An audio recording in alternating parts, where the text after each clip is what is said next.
extensions, Atlanta and Seattle, because they had some days taken away for CBA violations. Let's go down to the great state of Texas. In Houston, the Texans had J.J. Watt back on the field.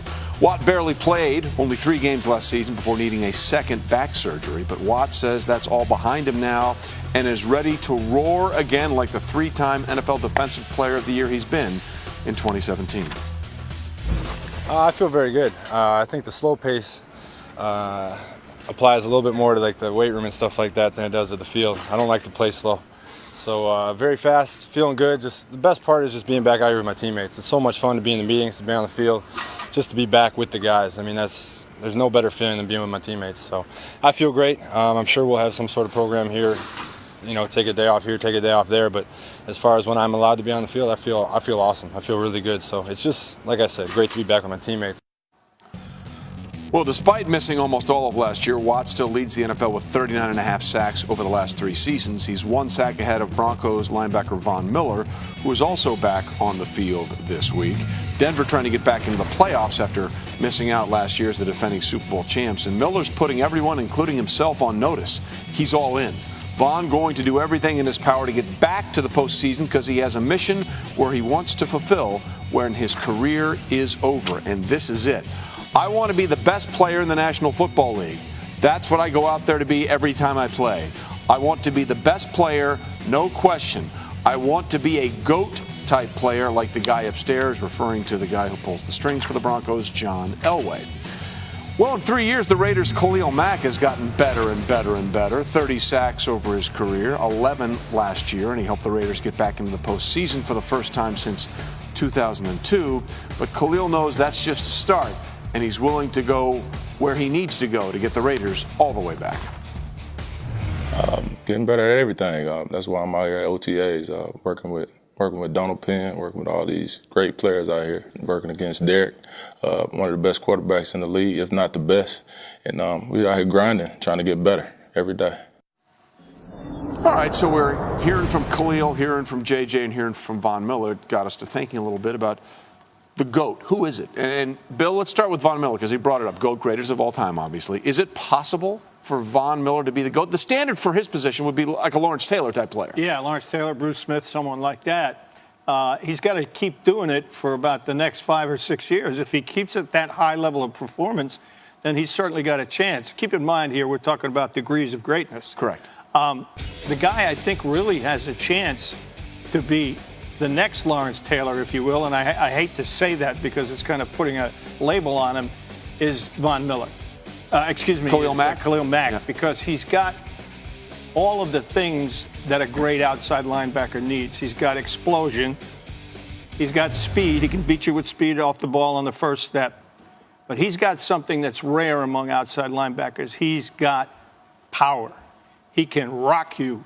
He's got heavy hands, which, as these guys will tell you, is the one quality that sets people apart. That's what sets J.J. Watt apart. And you put that in a body that can fly up the field and has slipperiness and can get around blockers, you got the whole package.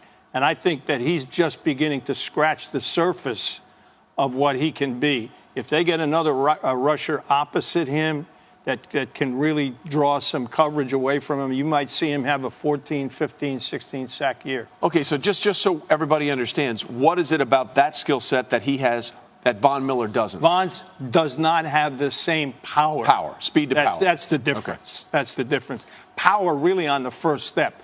Boom, rock you. Von can't do that. He has to beat you with his speed off the edge and the slipperiness. Yes, but not the raw power that JJ. He's got a little more wiggle. That Khalil. He's got a little more wiggle to him, right? Yes, I think so. Yes. Okay, so let's put this out there. Best defensive player in 2017. Mack, Miller, Watt, somebody else. What do you think it's going to be? I'm going with Joey Bosa. After 1 year. Wow. Listen, this guy came into the league after contract dispute. Missed 4 games. And to come out and have 10.5 sacks his rookie year. I haven't seen a guy come to the league in quite some time that knows how to use his hands the way he does. I mean, his hand usage is rare for a guy his position. We all know the jump that guys make from year 1 to year 2. Right. You're talking about a guy now that's going to have a full off season a full training camp, he's going to get a lot better. That San Diego defense is going to be pretty good this year.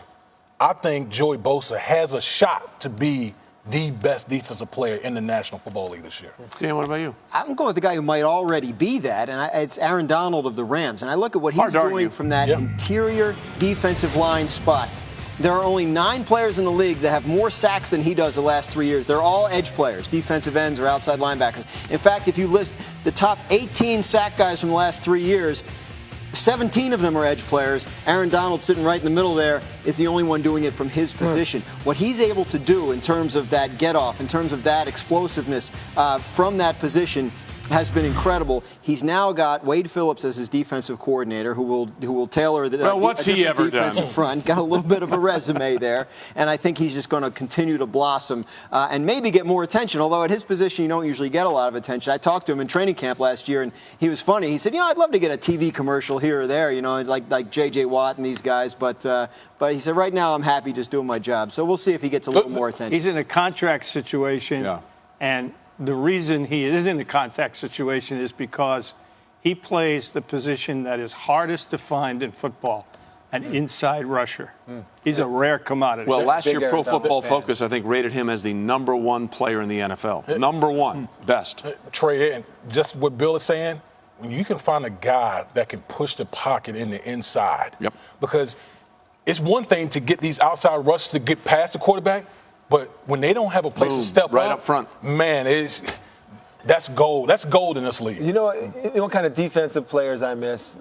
Troy Polamalu, Ed Reed, those type, Rodney Harrison type of players. In the year that Landon Collins had last year, I mean, if he can be that safety that can do all of those things that those players I just mentioned, that's a high standard. Believe me, don't get me wrong, that's a huge standard. Well, we're all talking high standards here. But, I mean, we invoke Lawrence Taylor. Joey Bosa can be the best. Neiman Marcus. Yeah, exactly. But Landon Collins, I think, it's not Filene's basement. he can grow off of what he did last year and continue to improve. That's a great defense he's done also, Woody. So I think he can just benefit from the pressure, benefit from the, Vernon in front of him. He gets pressure. Landon Collins also stops the run very well. He can be, and plus he's coming off a year where he broke through.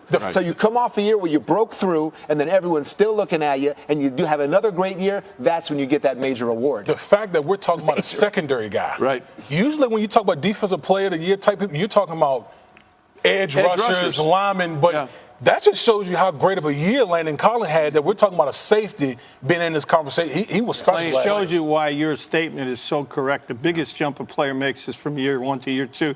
Year 1, Landon Collins showed you flashes, but he was lost a lot. Year 2, he was found. You found him, man. And we talk about this all the time. The Giants spent all that money to revamp their defense. Their best player was a guy on a rookie contract in Landon Collins. Why we invoke Lawrence Taylor? He was the last defensive player to win the MVP award, 1986. See if any of these guys can try and break through and do that in the highly structured offensive era we're working on in the NFL right now. That's also true. Well, all right, we know Broncos coach Van Joseph can count on that Denver D, but could